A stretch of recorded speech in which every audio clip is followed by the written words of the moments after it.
ഇവിടെയുള്ള പ്രദേശവാസികളിൽ നിന്നും അതുപോലെ തന്നെ ഇതിൻ്റെ ദൃക്സാക്ഷികളിൽ നിന്നും ലഭിച്ച വിവരങ്ങളുടെ അടിസ്ഥാനത്തിലാണ് രേഖാചിത്രങ്ങളൊക്കെയും തയ്യാറാക്കിയത്.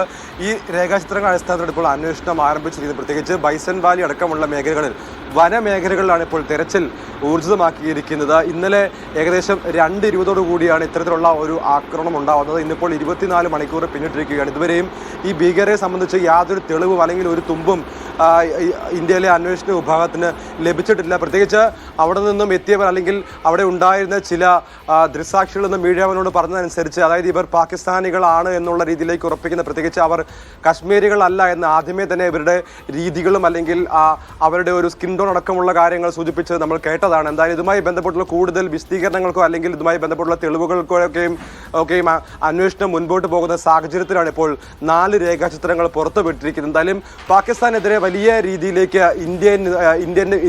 അതായത് ഇന്ത്യയുടെ ഭാഗത്തുനിന്ന് തിരിച്ചടി ഉണ്ടാകും എന്നുള്ള കാര്യം ഇപ്പോൾ മുന്നറിയിപ്പായിട്ട് നൽകിയിരിക്കുകയാണ്. അതിൻ്റെ ആദ്യ പടിയെന്നുമാണ് പ്രതിരോധ മന്ത്രി രാജ്നാഥ് സിംഗ് അല്പസമയം മുമ്പ് സൈനിക തലവന്മാരുമായിട്ടൊക്കെയും യോഗം ചേർന്നിരുന്നു. ഈ യോഗത്തിന് ശേഷം സൈന്യത്തിനോട് തയ്യാറായിരിക്കാൻ വേണ്ടിയുള്ള ഒരു നിർദ്ദേശം നൽകിയിരിക്കുകയാണ്. ഇന്ന് വൈകിട്ട് 6 മണിക്കാണ് പ്രത്യേക ക്യാബിനറ്റ് വിളിച്ചിരിക്കുന്നത്. പ്രധാനമന്ത്രിയുടെ അധ്യക്ഷതയിൽ ചേരുന്ന പ്രത്യേക ക്യാബിനറ്റ് യോഗത്തിൽ പ്രധാനമന്ത്രി നരേന്ദ്രമോദി, ആഭ്യന്തരമന്ത്രി അമിത്ഷാ, പ്രതിരോധ മന്ത്രി രാജ്നാഥ് സിംഗ്, ധനകാര്യമന്ത്രി നിർമ്മല സീതാരാമൻ, സൈനിക തലവന്മാർ അടക്കമുള്ള മറ്റ് ഉദ്യോഗസ്ഥർ പങ്കെടുക്കുന്നുണ്ട്. പ്രത്യേകിച്ച് ദേശീയ സുരക്ഷാ ഉപദേഷ്ടാവ് അടക്കമുള്ളവർ ഈ യോഗത്തിൽ പങ്കെടുക്കുന്നുണ്ട്. പാകിസ്ഥാന് ഏത് രീതിയിലേക്കുള്ള ഒരു തിരിച്ചടി നൽകണം എന്നുള്ളത് ആലോചിക്കുന്നത് അല്ലെങ്കിൽ അതുമായി ബന്ധപ്പെട്ടുള്ള അന്തിമ തീരുമാനമെടുക്കുന്നത് ഈ യോഗത്തിലാണ്. 6 മണിക്കാണ് ഡൽഹിയിൽ ഈ യോഗം ചേരുന്നത്. എന്തായാലും ഇതിന്റെ ആദ്യ പടി എന്ന വണ്ണമുള്ള ഒരു മീറ്റിംഗ് ആണ് ഇന്നിപ്പോൾ ഉച്ചയോടുകൂടി അവസാനിച്ചിരിക്കുന്നത്.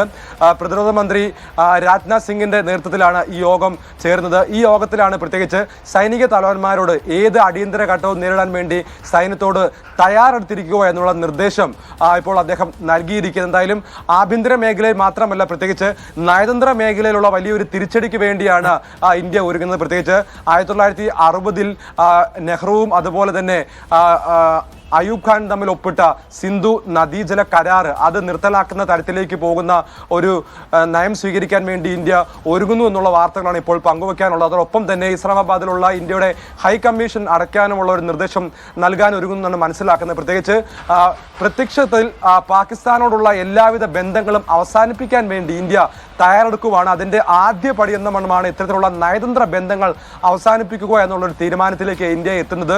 ആ തീരുമാനത്തിന്റെയും അന്തിമ ധാരണ എത്തുന്നത് ഇന്ന് പ്രധാനമന്ത്രിയുടെ അധ്യക്ഷതയിൽ ചേരുന്ന യോഗത്തിലായിരിക്കും.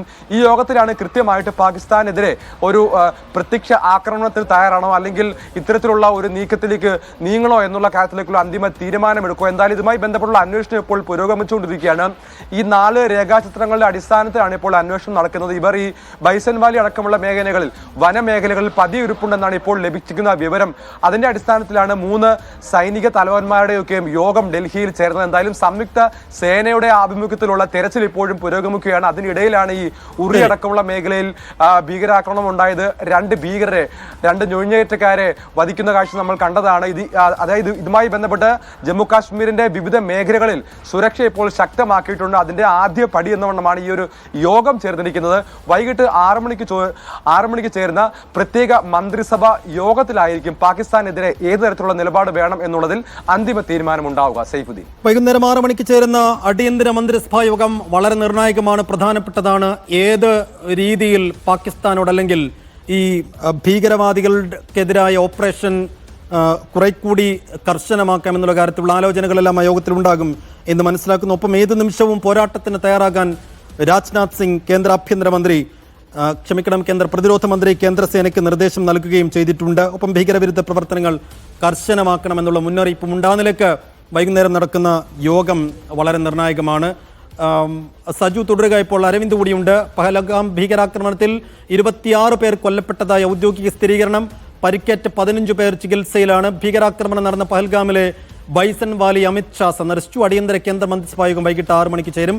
വെടിവെപ്പ് നടത്തിയ ഭീകരരുടെ രേഖാചിത്രം സൈന്യം പുറത്തുവിട്ടു. ആക്രമിച്ചത് 6 അംഗ സംഘം ആണെന്നാണ് സൂചന. പോരാട്ടത്തിന് തയ്യാറായിരിക്കാനും ഭീകരവിരുദ്ധ നടപടികൾ കർശനമാക്കാനും സായുധ സേനകൾക്ക് പ്രതിരോധ മന്ത്രി നിർദ്ദേശം